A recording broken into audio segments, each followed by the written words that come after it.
안녕하세요. 작은 서점에서 인생책 코너를 맡고 있는 소설가 장강명입니다. 우리가 그 책 읽었어 라고 대답하는 기준에는 어떤 게 있을까요? 처음부터 끝까지 읽어야만 완독했다 말할 수 있을까요?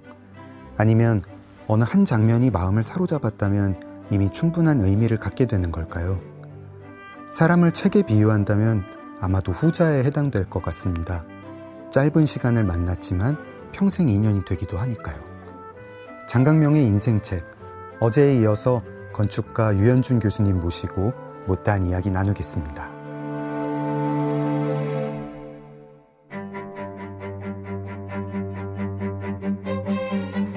오늘 소개할 분은 건축가이자 도시철학자인 유현준 교수입니다.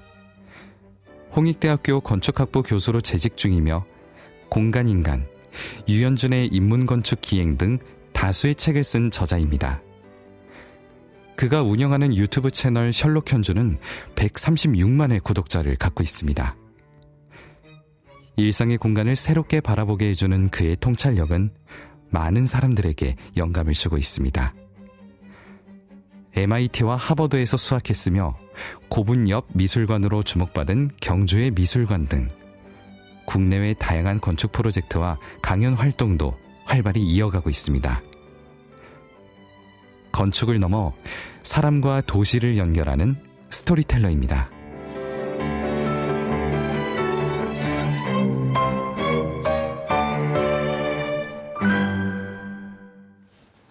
유현준 교수님 어서 오세요. 네, 안녕하세요. 네. 라디오에서 이렇게 책 얘기하는 게 이렇게 길게 하는 게 좀 드물죠? 처음입니다. 네, 이렇게 긴 거 처음 봤습니다. 네. 아, 이 프로그램이, 이 코너가 좀 이제 그 방송국 관계자분들 허락을 받느라고 시간이 좀 걸렸습니다. 그러셨겠어요. 네. 아, 근데 역시 교수님 모시고 나니까 이렇게 2시간 이야기하는 게 좋다. 그런 생각이 드네요. 네. 지난 시간에 교수님이 추천해주신 인생책 얘기를 나누었는데요. 미치오 카쿠의 초공간 얘기 나눴습니다. 간략하게 설명드리면은요, 다차원 우주와 현대 물리학의 혁신적 이론들을 일반 대중에게 알기 쉽게 설명한 과학 교양서입니다. 차원, 끈이론, 상대성 이론, 양자역학 등을 다룬 입문서로 꾸준히 사랑받고 있습니다. 저자 미치오 카쿠는 초끈 이론의 창시자 중 한 명인데요. 끈이론과 우주론 분야에서 뛰어난 업적을 남긴 세계적인 석학이고요. 현재 뉴욕 시립대 석좌 교수로 재직 중이면서 수많은 과학 다큐멘터리와 방송에서 해설자로 활약하고 있습니다. 근데 저는 어제 나눈 대화 중에서는 교수님의 독서법이 제일 흥미로웠습니다. 아, 그런가요? 네, 이해를 못하는 책이라도 일단 읽고 설사 80% 이해 못하고 20%를 이해하더라도 그게 의미가 있는 독서일 수 있다. 이해 못했다고 부끄러워하지 말자. 그리고 도전하자. 굉장히 흥미로웠습니다. 전 제가 읽은 책 중에 한 5%도 이해 못한 책도 있어요.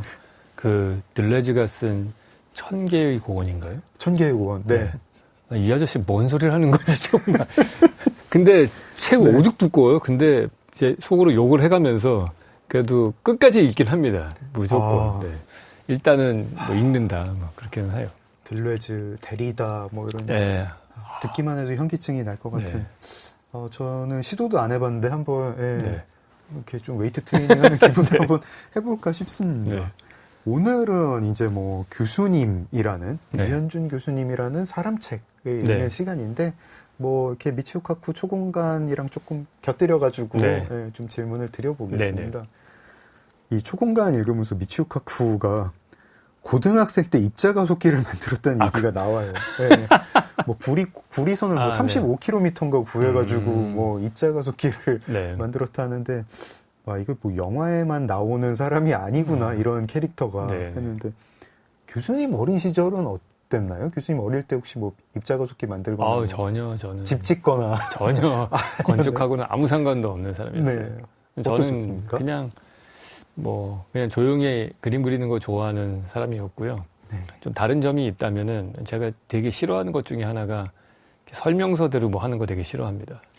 시간 맞추는 거 싫어하고요. 그러니까 시간 맞추는 거 싫어하고 외우는 거 싫어하고 싫어하는 게 명확했던 아이였던 것 같아요. 그래서 제가 음악을 싫어해요. 음악 싫어하세요? 네, 저희 엄마가 피아노 선생님인데 바이엘 상학원 뛰는데 한 6년 걸렸어요. 그러니까 왜냐하면은 맨날 제가 태어났을 때부터 맨날 집에서 듣던 게 음악이잖아요. 밑에서 네, 어머니가 네. 피아노 학원을 하셔가지고. 근데 거의 전곡을 체린이 40번까지 다 외웠던 것 같아요. 근데 내가 치면은 그 노래가 안 나오잖아요. 네. 그 시가 박자에 맞춰 딱딱 쳐야 되고. 그래서 신경질이 나가지고 못 하겠더라고요. 피아노는.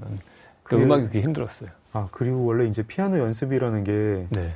시작할 때 음악의 기쁨을 느끼진 못하잖아요. 그렇죠. 수련이잖아요. 그렇죠. 네, 그런 거 잘 한옥 못해요. 막 연습하고. 네. 근데 그림은 시간에 쫓기면서 그리진 않으니까 그쵸. 내 템포에 맞춰서 그리고 음악은 다른 작곡가가 한 거를 똑같이 해야 되는 거지만은 네. 그림은 내가 주체가 돼서 나를 표현하는 도구니까 뭐 어린아이한테 이 그림 똑같이 그려봐 이런 식으로 그러진 시키지 않죠. 네. 이거를 네가 보는 대로 뭐 그려 그렇게 얘기를 하니까 네. 혹은 뭐 네가 생각하는 걸 그려 이렇게 얘기를 하잖아요. 네. 그러니까 제가 학교 다닐 때 유일하게 자기를 표현할 수 있는 과목은 미술 시간밖에 없었던 것 같아요.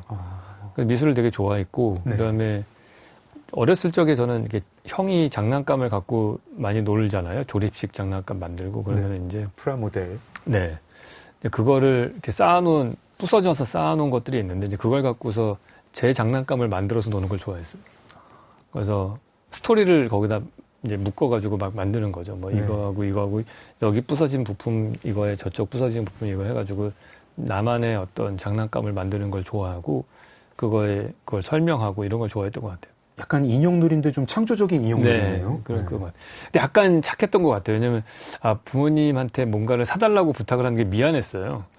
그러니까 항상 쓰던 것만 물려받고 옷도 형이 입던 거 많이 받고 뭐 그런 것들이 있잖아요. 둘째였기 때문에. 네. 그리고 장난감도 새 거 나도 뭐 사달라고 하기보다는 있는 거 갖고서 좀 놀려고 했던 것 같고. 근데 그런 게 네. 오히려 이제 아이들한테 네. 창의성을 자극하는 것 같습니다. 맞습니다. 예. 뭐 완제품 이렇게 딱 네. 원하면 사주는 이거보다 그게 네. 좋은 것 같아요. 근데 특히 저희 어머니 그런 거 칭찬을 많이 해주셨거든요. 그런 거 만드는 거를 용기를 많이 북돋워 주셔서 그것 때문에 더 많이 그런 쪽으로 가지 않았나. 근데 건축은 정말 생각해 본 적이 없어요. 한 번도. 왜냐면 주변에 건축가가 한 명도 없었거든요.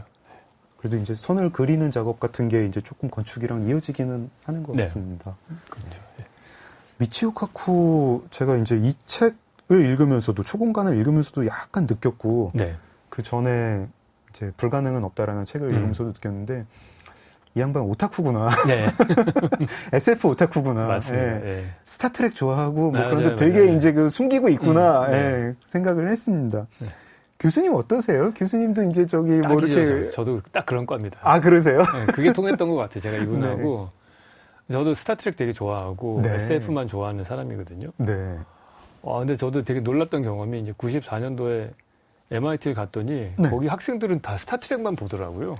그건 MIT니까 그런 거 아닐까요? 밥 먹으면서 그러니까 다 그런 오타쿠 같은 애들만 있는 거야. 네. 그래서 저는 수학을 잘 못하는 사람인데도 불구하고 네. 그러한 취미의 그러니까 약간 성향들, 약간 과학과 미래와 이런 걸 생각하는 걸 좋아하는 거는 되게 비슷한 기질이어서 제가 그런 과학자들을 좀 동경하는 것 같아요.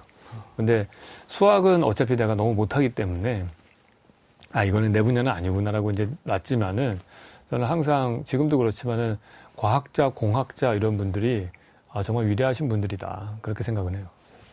제가 스타트렉을 별로 안 좋아해가지고 이렇게 네, 과학공학으로 성공을 네. 못했나 봅니다.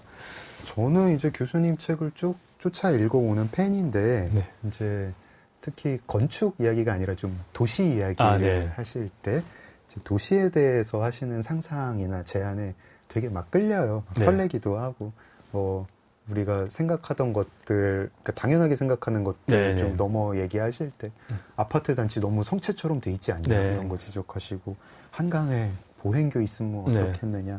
용적률 말고 이제 다른 규제는 좀 없애가지고 네. 건축가들이 이제 좀 개성적인 디자인을 펼칠 수 있게 하자든가 뭐 저것도 저는 너무 신선한데 물류 전용 지하 터널 네. 만들자든가 이런 제안을 들으면 듣는 것만으로 너무 재밌고 좋습니다. 네. 근데 사실 제가 이제 솔직하게 말씀드리면 들을 때는 재밌고 설레는데 들으면서 저건 절대 안 될 거다 이런 생각을 해요. 그게 네. 이제 뭐 촉근 네. 이론처럼 뭐 네. 막 현실화시킬 뭐 방법이 없거나 아니면 네. 뭐 무슨 뭐 관련 수학이 네. 발전하지 않아서가 아니라 저희가 어제도 조금 말씀을 드렸는데 얘기를 나눴는데 그러니까 이게 무슨 뭐 단순히 뭐 법규 문제다 이렇게 하는 게 아니라 네. 관련된 사람들의 욕망이 네. 너무 엉켜 있고 이 사람들이 절대로 제 상상력으로는 아무리 네. 고차원에서 통합을 해도 공공선을 향하는 방향으로 통합이 될 것 같지가 않은 네. 거예요. 제가 아는 사람들은 다 남의 아파트 단지 가치가 높아지는 걸 내버려 두지 않아요. 그렇더라고요. 네, 그러고 자기 아파트 단지 담을 개방하라는 것도 절대 네. 대한민국 아파트 단지 담은 다 개방해야 돼. 네. 우리 단지만 빼고. 네. 뭐 이런 거 같아가지고 제가 교수님의 그런 제안을 들을 때 요즘 유행하는 말로는 뭐, 저거보다 헌법 바꾸는 게 쉬울 것 같다. 이런 생각도 하는데. 네. 이렇게 맞습니다. 옆에서 보는 사람도 가슴이 답답해지는데 네. 교수님이 이제 그런 제안을 하시면서 좀 막 네. 좌절감 같은 게 좀 들거나 그러지 않으신가요? 좌절감이 들죠. 벽에다 대고 얘기하는 것 같죠. 대부분의 사람들이 다 그렇게 반응하시고 그러니까 말씀하신 리액션들이 그대로 다 나타나는 것들이어서. 근데 제가 이제 바라는 거는 제가 이런 대중서를 쓰거나 강연을 많이 하고 뭐 유튜브를 하는 가장 큰 이유가 5천만 인구 중에서 이렇게 하면 좋겠네라고 생각하는 분이 지금 한 10,000명 정도 된다면 그게 내년에는 한 15,000명 되고 후년에는 2만 명이 되고 그 퍼센테이지를 조금씩 늘려나가는 게 목표예요.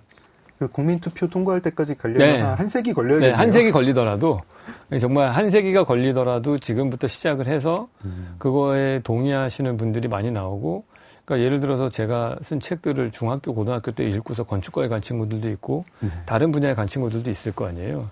그러면 그 사람들이 옛날에 어렸을 적에 이런 얘기 있었지. 그러면은 나중에 그런 비스무리한 얘기를 들었을 때 처음 듣는 얘기인데 이런 게 아니고 근데 그 방향으로 가면 좋지 않을까? 그게 퍼센테이지가 한 1년에 1%씩만 올라가도 몇십 년이면 됩니다. 그렇네요. 네, 금방입니다. 그래서 제가 50년 걸리면 50% 올라가니까요. 그러니까요. 50%를 넘기면 되는 거라서 저는 제가 죽기 전에는 뭔가 변화를 볼 수 있을 거라고 저는 생각은 해요. 50%포인트. 그럼 오래 사시면은 장수하시기를 네, 오래 살아야 됩니다. 기원하겠습니다.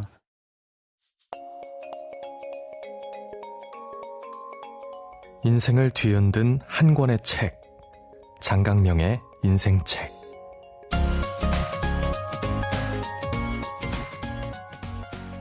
저 교수님 작업 이제 제가 그것도 못 쫓아가고 있는데 제가 이제 건축가도 아니고 못 쫓아가고 있는데 최근에 언론에 많이 화제가 된 것 중에 하나가 JYP 신사옥 설계를 맡았다. 이제 그 설계도 뭐 이제 그 뭐라 그러죠? 조감도라고 하나요? 투시도 나오는데 너무 멋있더라고요. 멋있기도 감사합니다. 하고 하필 이제 초공간 읽을 때 봐서 JYP도 현대물리학 좀 좋아하시는 것 같던데? 뭐 이런 생각도 해가지고 이게 뭐 만나셨나요? 아니면 뭐 이렇게 제안할 때 뭐 그런 부분, 뭐 어떤 부분을 좀 어필을 하셨는지, 뭐 구상 자체가 어떤 구상인지 좀 그런 것도 여쭤봐도 되죠? 네네. 일단은 JYP는 되게 생각이 열려 있어요. 되게 열려 있고, 되게 아는 것도 많으시고, 그래서 뭐 개념 같은 걸 설명을 할 때에도 되게 빨리빨리 이해하시고, 수용하시고, 프레젠테이션과 미팅을 여러 번 했는데, 뭐 제가 사회생활하면서 만난 사람 중에 저하고 되게 생각의 결이 되게 비슷하다라고 느낀 분이에요. 되게 비슷해. 왜냐하면은 작곡을 하는 사람하고 제가 여러 친구들이 전공자들이 많잖아요. 근데 건축을 하는 저하고 제일 사고방식의 패턴이 제일 비슷한 사람이 누군가 쭉 지나고 나서 보면은 작곡한 사람이 제일 비슷하더라고요. 그 이유가 건축도 그렇고 음악도 그렇고 아무것도 없는 무에서 유를 창조하는 일이잖아요. 근데 아무것도 없지만은 미술과 같이 뭐 막 진짜 아무런 룰이 없는 게 아니고 거기에 박자도 있고 화음도 있고 일정 규칙이 있잖아요. 4분의 3박자 뭐 이런 게. 건축도 마찬가지로 무에서 유를 창조하지만은 기둥 간격도 8m 넘으면 안 되고 뭐 높이는 어느 정도 넘으면 안 되고 제약들이 있단 말이에요. 중력의 제약이라고 하는 것들이. 그러니까 제약 안에서 창작을 하는 거가 사실은 같은 일을 하기 때문에 그 생각을 구조를 짜고 그다음에 변주를 하고 이런 것들이 건축하고 작곡이 되게 비슷해요. 음이라는 게 그 밑에 무슨 뭐 자연 법칙이 있는 것 같잖아요. 이게 주파수에 뭐 이렇게 피타고라스가 뭐 이렇게 가운데를 했더니 음이 딱 그렇죠. 뭐 어떻게 된다든가 뭐 배음이라든가 이런 개념, 화음 같은 거 보면 뭔가 밑바닥에 어떤 구조는 있는 것 같은데 미술과 달리 그거를 어기면서 좋은 음악을 낼 수는 없지만 그걸 이용하면서 그 안에서 할 수 있는 거고 건축도 그런 면에서 되게 얘기가 되게 잘 통했다라고 저는 느끼고요. 그리고 항상 이렇게 약간 미래지향적인 것들도 되게 많고. 근데 그 JYP는 맨 처음에 하는 게 가장 창의적인 공간을 만들어 달라. 그게 주문이었어요. 네. 가장 창의적인 거는 뭐냐? 그럼 변화를 많이 봐야지 창의력이고 다른 사람을 만나야 창의적이 되는데 네. 가장 많은 변화가 있는 곳이 자연이니까 네. 가운데 자연을 두고서 뺑 둘러가면서 중정이 있는 사옥을 만드는 게 제일 창의적일 것이고 그리고 마주 볼 수 있잖아요. 테라스에 나오면. 네. 그리고 이제 이런 뭐랄까요? 그 연예 기획사 이런 작곡을 하고 하는 데들이 되게 특이한 점이 다른 사옥하고는 다르게 방의 종류가 되게 다양해요. 아, 그렇겠네요. 예, 뭐 춤 연습하는 것도 그룹 댄스 연습하는 데 있고, 뭐 개인 보컬 연습하는 데 있고, 작곡하는 데 있고, 녹음실 따로 있고, 마케팅 부서 따로 있고, 그러니까 방이 크고 작은 것들이 엄청나게 다양하게 있어요. 네. 그러면은 생각해 보시면은 이제 작은 어떤 오피스로 해서 햇빛이 잘 들어오게 폭을 딱 정하면은 네. 큰 방들은 앞쪽으로 튀어나와야 될 거 아니에요. 그렇죠. 네. 그러면 튀어나오는 거에 상부를 테라스로 쓰면 되거든요. 아. 이제 그런 원리입니다. 아, 전 조감도만 봤을 때는 네. 그냥 테라스만 보는데 거기가 그런 그렇죠. 밑에 그런 큰 방들이군요. 밑에가 이제 그런 그룹들이 그 아이돌 그룹들이 춤 연습하는 방들이에요, 주로 다. 이게 제가 기사에서 보니까 네. 보통 이런 이제 건축물들, 좀 네. 유명한 건축물들은 공모를 하는 건데 네, 네. 이제 전부 다 외국 건축가들이 네. 응모를 했고 한국 건축팀은 교수님 네. 팀만 유일했는데 또 그게 최종 낙점이 네, 됐다고 네. 들었습니다. 아, 저희가 진짜 이력서에 써야 되는 정말 통쾌한 일이었는데 네. 이제 인바이티드 컴피티션이라고 그래서 네. 유명한 건축가들을 불러서 이렇게 해외에서 이제 딱 이제 중간에 공모전을 기획하시는 분들이 프로젝트들을 쫙 보여줬을 거 아니에요. 네. 그런데 그 JYP가 선택을 하는 거죠. 아, 이런 스타일이 난 이런 건축가들이 마음에 들어라고 선택을 하신 분이 그 토마스 헤더윅이라고 요즘에 노들섬 설계하신 분이 있어요. 영국에서 제일 네. 잘 나가시는 분이고. 네.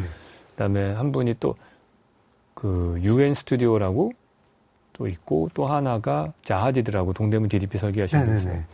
그러니까 이 셋의 공통점이 커브를 잘 쓰는 사람들이에요. DDP도 네. 그 선이 전 세계에서 커브, 그러니까 3차원 커브를 제일 잘 쓰는 그런 사람들이었는데 거기에 저만 어떻게 끼어가지고 사실 하면서도 크게 기대는 안 했습니다. 워낙에 이 JYP가 곡선을 좋아한다는 건 저희도 알고 있었기 때문에 네. 근데 저희는 스타일이 그렇게 많은 곡선을 쓰는 스타일도 아니었고 근데 저희들의 개념을 되게 높게 평가해 줬어요. 그래서 세계적인 설계 사무소들이 네. 자기 아이디어를 가지고 네. 공모를 했는데 보통 뭐 이제 뭐 한국인이니까 우리 편 뭐 네. 이런 게 아닌 게 이미 뭐 한국 건물들 뭐 네. 서울시청 건물도 그렇고 뭐 DDP도 그렇고 다 해외 건축가들이 네, 네. 예, 하고 있고 하는데 거기서 운이 좋았죠 저희가 되게. 예. 이거 너무 네. 겸손의 아니, 말씀하시네요. 그게 항상 그렇듯이 모든 공모전은 심사위원 운이 따라줘야 되거든요. 그게 거기 그분의 코드하고 맞았던 거겠죠. 저희하고 이제 추구하는 바가. 이게 언제쯤이면 저희가 실물로 볼 수 있나요? 한 2029년이나 30년 정도쯤? 2029년, 30년. 네. 너무 기대됩니다. 네, 감사합니다. 네, 이쯤에서 교수님 인생 음악도 한 곡 듣고 싶습니다. 네. 그리고 나서 나머지 이야기 이어가겠습니다. 네, 어떤 곡 가져오셨죠? U2가 부른 Where the Street Has No Name. 네. 하겠습니다. 이것도 저는 모르는 노래인데요. 아무튼 U2가 밴드 이름인 건 알고 네. 있습니다. U2의 Where the Streets Have No Name 듣겠습니다. 작은 서점 장강명의 인생책 건축가 유현준 교수님과 함께하고 있습니다. 조금 전에 이제 교수님이 굉장히 인상적인 말씀 주셨어요. 뭐 지금은 사람들이 그런 생각을 못 하지만 네.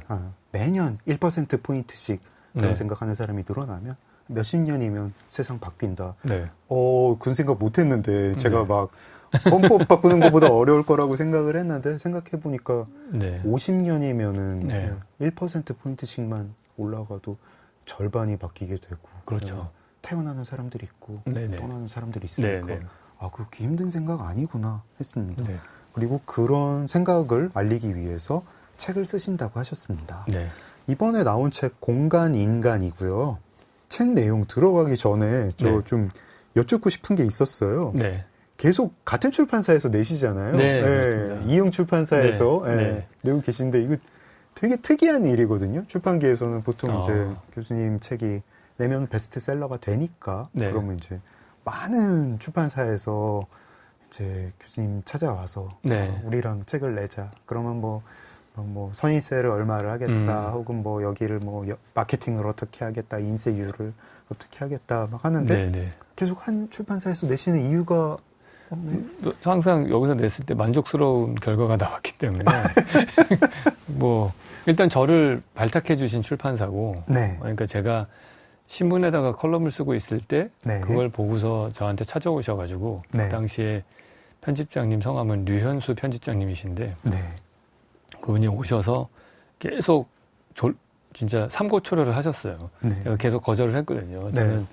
설계해야 돼서 책 쓸 시간 없고 책 글도 잘 못 쓴다. 그랬더니 교수님 책은 되게 건축을 인문학적으로 설명을 잘 하신다. 그래서 제가 웃었어요. 무슨 인문학이냐. 내가 문과생도 아니고 문사처리 인문학이지 저는 그렇게 생각 안 한다. 그래서 한 2번 정도 거절을 했습니다. 그러고 나서 결국에는 이제 쓰게 됐는데 제 인생에서는 정말 큰 변곡점이 됐던 사건이거든요. 네. 그래서 그분이 정말 저한테 귀인이신 거죠. 그리고 그때 만들어주셨던 같이 편집을 해주셨던 분이 김경민 편집장님이라고 계신데 네. 그분이 그 뒤로도 계속 모든 책들을 다 함께 만들거든요. 네. 류 편집장님은 그 이후에 회사를 떠나셨고 그래서 그 김경민 편집장님이랑 같이 만드는데 저는 되게 좋으신 분이고 항상 저자를 되게 존중해 주시고 그래서 제가 뭐 마케팅 뭐 한다고 해서 책이 더 엄청 많이 팔릴 것 같지도 않고 그리고 의류에서도 마케팅 잘 해주시고 그래서 저는 네. 뭐 아주 만족하고서 같이 일을 하고 있습니다. 제가 사실 네. 이게 이제 청취자분들 조금 뭐 낯선 이야기일지도 모르겠는데요. 네. 이제 출판계에서는 이게 굉장한 미담이에요. 굉장한 미담인데 이 미담의 주인공이 안 알려진 미담이에요. 네. 제가 며칠 전에 너무 웃긴 일이 있었는데 네.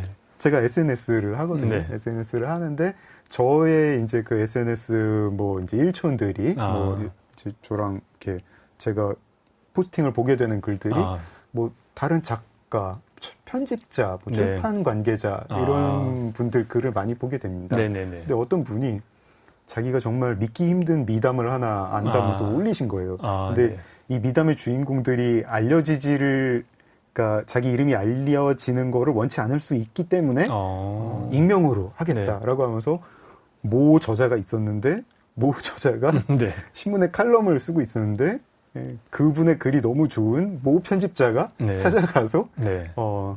책을 내자라고 했더니 그 모 저자는 내가 무슨 인문학이냐라면서 거절을 했는데 삼고초려 끝에 책을 냈다. 네. 근데 책이 굉장히 좋은 책이 잘 나왔고 그래서 되게 베스트셀러가 되고 그 모 저자는 그 즈음에 TV도 출연하고 이렇게 해서 네. 굉장히 유명한 셀럽이 되어서 이후에 계속 베스트셀러를 내고 있는데 수많은 출판사가 찾아갔을 텐데도 불구하고 그 모 저자는 그 편집자와 함께 일을 하고 있고 그 출판사에서 내고 있다. 이제 편집자들의 로망 같은 이야기죠. 다들 자기들이 이제 저자를 발굴해서 그 저자와 함께 성장을 하면서 책을 내고 싶은데 그 밑에 막 댓글들이 막 달리더라고요. 그분이 누구시냐 이런 아름다운 꼭 이름을 꼭 적어주세요 밑에. 제가 거기다가 이거 유현준 교수님이랑 이응 출판사잖아 막 이렇게 하려고 그랬는데 또 사람들이 아는 분도 계신 것 같은데 그분 알아요. TV 자주 나오시죠. 뭐 너무 좋은 분이에요. 글도 너무 좋아요 하는데 그냥 안 쓰시더라고요.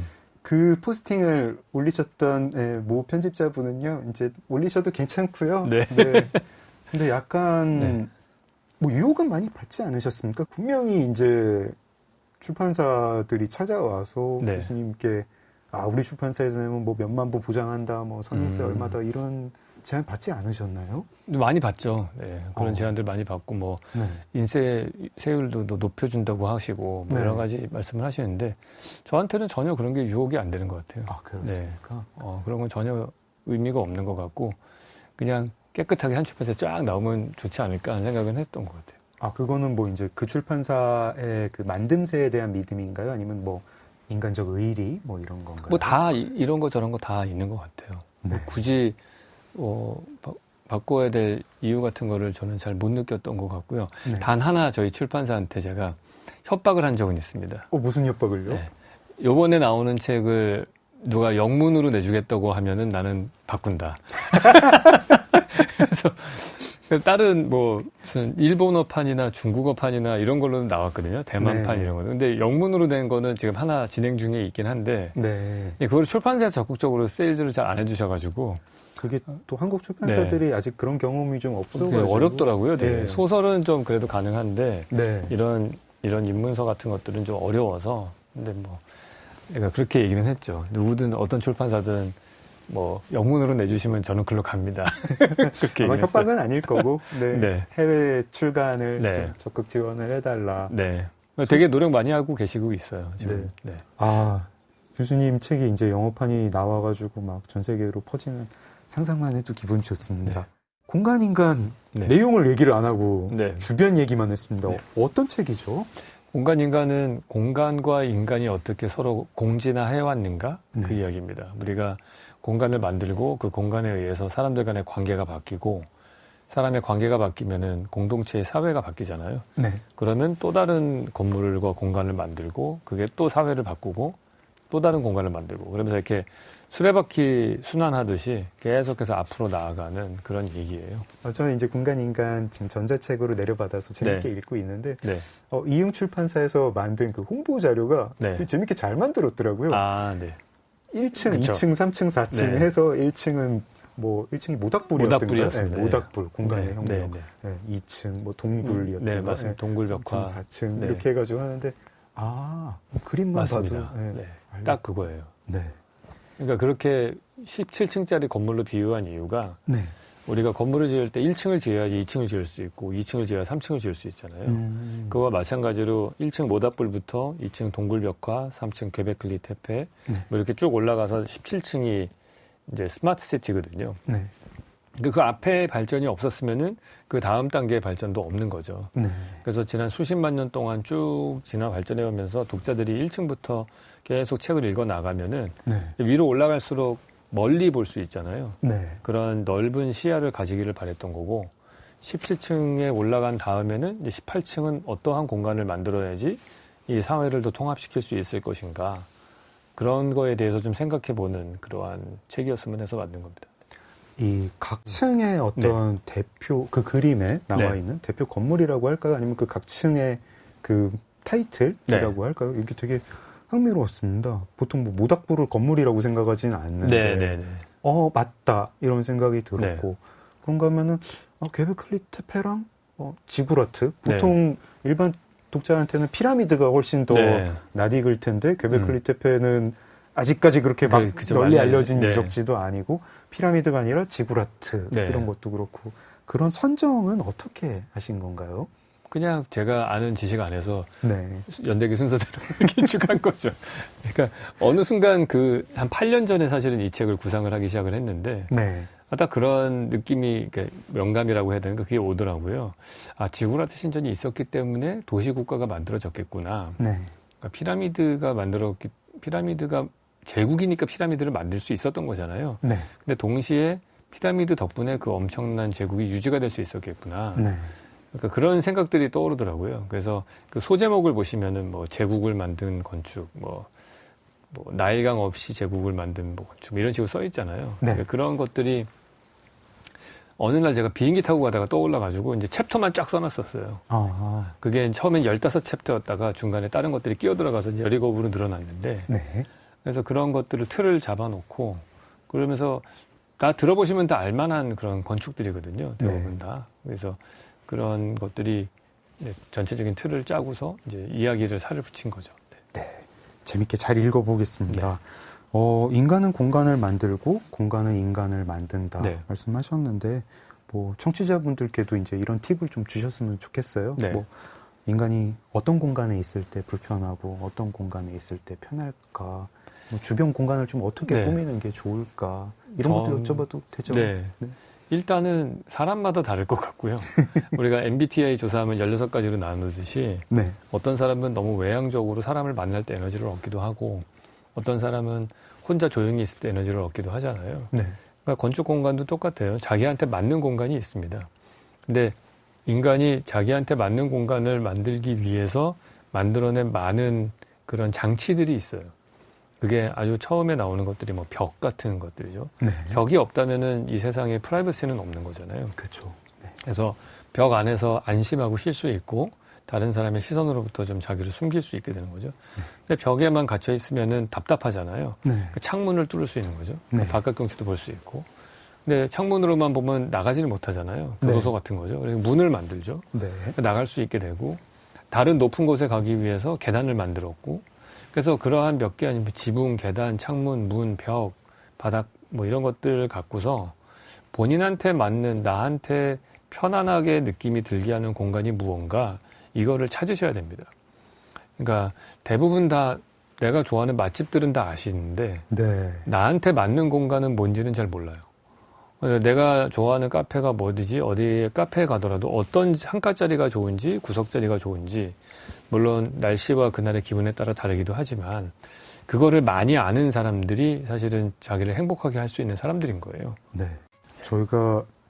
제가 이 미치오 카쿠의 초공간 읽으면서 약간 웃음 터지는 대목이 있었거든요. 뭐가 웃음이 터졌냐면 본인은 그 책이 되게 쉬운 책이라고 생각을 하는 것 같더라고요. 누구나 읽으면 이해할 수 있다. 근데 뭔 소리인지 잘 모르겠는데 하면서 읽었는데 그 미치오 카쿠 같은 사람에게도 그런 속학에게도 대중과 눈높이 맞추고 소통하는 건 힘들구나. 이분 기본적으로 대중 눈높이가 뭔지 모르는구나 하는 생각을 했습니다. 했는데 교수님은 어떠세요? 이제 유튜브를 하면 어쨌든 그 하시는 말씀의 눈높이, 타겟 구독자의 눈높이가 있는 거고 공간인간 같은 책을 쓰면 그 쓰실 때 이제 대강 뭐 어떤 독자들이겠거니 하고 그 눈높이를 생각하고 어쨌든 그걸 조율을 해야 되지 않습니까? 근데 저는 사실 한 번도 그런 거 생각해 본 적이 없어요. 아, 그러세요? 그러니까 독자들 때문에 더 쉽게 쓰고 뭐 유튜버 시청자분들이 건축 전공자가 아니니까 조금 더 쉽게 말해야지 이런 생각을 한 번도 해본 적이 없는 것 같아요. 그냥 책 쓰실 때도? 책 쓸 때도 그렇고 유튜브 할 때도 그렇고 그냥 제 말로 해요, 그냥. 근데 그게 다른 분들이 조금 더 쉽게 느끼는다고 말씀을 참 많이 해주셔가지고 근데 왜 그러지 생각을 해봤더니 제가 왜 지난 시간에 건축에서 답을 찾지 않겠다고 하고서 건축책을 안 읽었다고 그랬잖아요. 그게 포인트인 것 같아요. 제가 쓰는 그런 언어나 이야기가 제가 학교 다닐 때 배웠던 얘기가 아니에요. 그냥 제가 혼자 생각한 얘기들이 대부분이 많고, 그러니까 건축에 대한 얘기를 할 때는 그냥 그러고 그거를 혼자 생각을 할 땐 당연히 제가 건축 이외의 책들을 보고 경험을 하면서 뭐 만화도 보고 이러면서 만들어진 나의 언어가 있을 거 아니에요. 그러니까 그 제 언어를 갖고서 내가 실무를 하면서 느끼는 건축이나 뭐 경험하는 건축 같은 것들을 얘기를 하니까 당연히 단어나 뭐 표현이나 이런 것들이 건축 전공자들이 쓰는 말이 아니어서 이걸 편안하게 생각하시는 것 같은데 저는 그게 딱 제가 그냥 건축을 바라볼 때 쓰는 언어예요. 이게 그냥 대강 교양 독자들이 쓰는 언어들이죠. 교양인들의 언어이고. 그래서 어떤 때는 뭐 저는 뭐 엄청난 지식을 갖고 있는데 되게 눈높이에 맞춰주고 이거를 쉽게 해석해서 한다고 생각하시는 분들이 계실지 모르겠으나 오해십니다. 그냥 딱 제 생각의 수준이 딱 그 정도예요. 역시 그냥 겸양의 말씀으로 듣겠습니다. 아니, 겸손하자고 하는 말이 아니에요, 이게 진짜. 이런 것도 좀 궁금해요. 대중적 인기라는 게 좀 묘한 힘이잖아요. 그래가지고 그런 인기를 엄청 많이 받게 되면은 분명히 어떤 압력? 그러니까 뭐 외압 뭐 이런 게 아니라 뭐 높은 데에서 오는 외압 이런 게 아니라 뭔가 내가 사람들의 요구에 부응을 해야 될 것 같은 그런 압력 같은 걸 느끼고 좀 그런 분들도 가끔 보거든요. 갑자기 이제 주목을 많이 받다 보니까 저분이 원래 저런 스타일이 아니셨던 것 같은데 조금 뭐가 달라진 것 같다 하고 느끼고 그게 실제로 그리고 되게 큰 힘이고요. 사람 행동이나 뭔가 말을 막 바꾸게 하는 힘이고 그런 좀 고민? 뭐 그런 거 없으신가요? 일단은 저는 그 정도 급이 아니어서 아직 그런 압력을 느껴본 적이 없고요. 36만 유튜버. 근데 그건 아니. 근데 뭐 다른 뭐 1000만 유튜버도 있고 뭐 100만 유튜버도 되게 우리나라에도 되게 많고 그래서 근데 제가 책을 쓰거나 유튜브를 하는 가장 근본적인 이유가 제가 아까 첫 번째 시간에 제가 미술을 좋아했던 이유가 나를 표현할 수 있어서 미술을 좋아했다 그런 말씀을 드렸잖아요. 네, 건축이 나를 표현하는 일인데 건축은 나를 표현하기에 제약이 너무 많아요. 그러니까 한번 완성이 되고 나면 엄청난 임팩트를 가지는 좋은 일이기는 한데 복잡하고 너무 많은 돈이 들어가는 일이다 보니까 네. 너무 많은 분들의 그 간섭과 제약과 이런 것들을 극복하는 과정에서 그러니까 뭐가 성에 안 차는 부분이 많거든요. 네. 이제 그러다 보니까 완벽하게 내가 컨트롤할 수 있는 것들이 사실 뭐 글을 쓴다거나 특히 짧은 뭐 컬럼 같은 걸 쓴다거나 뭐 아니면 유튜브에서 내가 그냥 얘기를 한다거나 네. 저는 유튜브를 찍을 때 원고나 그날 무슨 얘기를 할지를 전혀 생각을 안 하고 가거든요. 그냥 그날 커피 마시면서 회의하면서 거의 이제 제작진들이랑 오늘은 무슨 얘기를 하면 좋겠다 이렇게 얘기를 하고 주로 하는데 그러니까 그런 내가 여기서 받는 스트레스를 여기서 많은 분들하고 이야기를 나누면서 좀 해소하기 위해서 하는 일이기 때문에 의식적으로라도 그런 압박 같은 거를 안 느끼는 것 같아요. 더 이게 뭔가 제가 이 질문을 드린 네. 이유가요. 네. 가끔 이제 뭐 쓰시는 글이나 네. 하시는 말씀이 보면은 저 얘기는 하면 분명히 사람들이 싫어할 건데 네. 알면서 하신다. 네. 그런 생각이 네. 들거든요. 네네네. 아, 그러니까 가급적이면은 제가 하고 싶은 거를 다른 사람의 시각에 의해서 자가 검열을 해서 그거를 내 생각을 이렇게 저는 제일 무서운 게 자가 검열인 것 같거든요. 네. 그걸 통해서 뭔가 나답지 않게 한다고 하면은 굳이 그 일을 할 필요가 없는 것 같아요. 그러니까 글을 쓰거나 유튜브를 하거나 하는 거가 나다워지고 싶어서 하는 건데 그게 또 다른 나를 올가매는 굴레가 된다면 그 좀 그러니까 굳이 의미가 없을 것 같다는 생각은 듭니다. 아, 되게 본받고 싶은 자세이고 요즘 젊은 세대들한테도 좀 가르쳐주고 싶은 자세인데 저희가 뭐 사이버 스페이스라는 이제 안 쓰던 말 다시 입에 올렸는데 그 공간이 되게 자기 검열 많이 하게 하는 공간 같습니다. 그렇죠. 근데 제가 말은 이렇게 하지만은 저 자체도 많은 자기 검열과 시선을 의식 안 할 수가 없죠. 근데 이제 그거를 그런 말씀하신 대로 그런 갈등할 때가 있거든요. 이런 걸 쓰면은 누가 뭐 욕하는 사람이 있지 않을까 이런 생각 당연히 할 때가 있죠. 근데 그때 약간 그 생각을 접으면은 자존심이 좀 상해요. 예. 내가 무슨 부귀영화를 누리겠다고 해가지고 근데 그러고 쓰고 나서 욕 많이 먹고 이제 그럴 땐 있죠. 그러면서 자존심 좀 누를 걸 그랬나 그러시나요? 좀 꺾을 걸 그랬나 그런 생각 할 때 있는데 네. 근데 아까 말했듯이 그 다음 일을 하면은 다 지워지니까 네. 그러면서 뭐 그게 이제 저라는 사람이 만들어지는 게 아닌가 그런 생각은 해요. 네. 자존심을 지키면서 살아야 될 것 같습니다. 그런 공간에서 저희가 사는 것 같습니다. 저 좀 궁금한 게요. 이제 그 교수님의 좀 이제 엉뚱한 상상 같은 것들, 좀 새로운 관점의 생각 같은 것들, 그런 건 언제 나옵니까? 따로 뭐 그런 시간을 가지시나요? 저는 좋은 생각들을 이렇게 말하면서 떠오르는 경우가 많은 것 같아요. 그냥 그 회의할 때 즉시 이렇게 떠오르는 경우들이 많고요. 네. 제가 최근에 이제 저만의 비법을 하나 만든 게 하나 있어요. 네네. 그게 뭐냐면은 음악을 안 듣습니다. 네? 제가 보니까 음악 안 들으면 좋은 생각이 나나요? 제가 너무 많은 것들을 이렇게 생각을 해야 되잖아요. 네. 근데 음악을 들으면은 가사 내용과 멜로디가 내 마음과 생각을 너무 흔들어 놔요. 자기 주도적인 생각이 안 떠오르고 외부에서 오는 자극에 의해서 내가 생각이 조종당하는 것 같아요. 그래서 제 원칙으로 정해놓은 거는 아침에 눈 떠가지고 물론 핸드폰은 보긴 하는데 가급적이면 운동할 때 운동만 하고 제일 좋은 시간이 샤워하는 시간인 것 같아요. 저는 자기 전에 샤워하고 아침에 일어나서 물로만 하거든요. 운동한 다음에. 네. 근데 자기 전에도 샤워할 때나 이런 때 옛날에 음악을 틀어놓고 했었는데 네. 그때 조용히 하면은 샤워할 때 촉각을 자극받잖아요. 그쵸. 물소리와. 그쵸. 그러면서 정말 좋은 생각들과 생각의 정리가 잘 되더라고요. 한 번도 생각을 못 해봤습니다. 근데 음악이 좀 이렇게 약간 일단 사람 기분은 좀 해킹하는 것 같아요. 네. 기분을 딱 어디에 맞춰주고. 그러니까요. 네, 그리고 약간 뇌도 좀 해킹하는 것 같네요. 그러니까요. 그분들의 직업은 이 사람의 감정을 흔들어 놓는 거거든요. 그런 식으로 생각을 못 해봤네요. 그러니까 이 사람의 뇌파를 자기가 원하는 감정의 뇌파를 만드는데 최적화된 분들이 이거 JYP 설계한 사람이 이런 얘기하면 안 되는데 음악이 좀 필요하죠. 음악이 필요한데 JYP 포에버. 네. JYP 음악은 들으셔도 됩니다, 여러분. 다른 것들은 안 들으셔도 되고요. 그러니까 약간 그게 저한테는 생각할 시간을 주는 여유를 만들어 주는 것 같아요.